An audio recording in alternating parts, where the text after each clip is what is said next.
तर ओबीसी आणि मराठा समाजात तेढ निर्माण करण्याचा प्रयत्न केला जातोय असं विनायक राऊत यांनी म्हटलंय।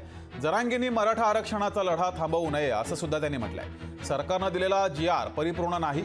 जरांगे पाटील यांना मुंबईत येण्यापासून थांबवण्यासाठी मुख्यमंत्र्यांनी फसवणूक केली असं विनायक राऊत यांनी म्हटलंय। मराठा समाजाच्या आरक्षणाचा प्रश्न केवळ मराठवाड्यापुरता नाही आहे। संपूर्ण महाराष्ट्रातील सकल मराठा समाजाला सरसकट आरक्षण देण्याची मागणी सर्वच मराठा समाजाची आहे आणि ते आरक्षण देत असताना इतर कोणत्याही आरक्षणाला धक्का न लावता किंवा ओबीसीच्या कोणत्याही आरक्षणामध्ये कुठेही कमी न होता मराठा समाजाला स्वतंत्र आरक्षण मिळालं पाहिजे हे संपूर्ण महाराष्ट्रातील सकल मराठा समाजाची मागणी आहे।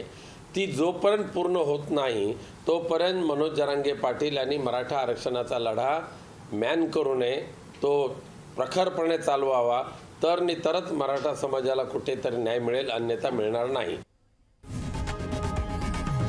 लोकशाही मराठी ऐका, पहा, जागरूक रहा।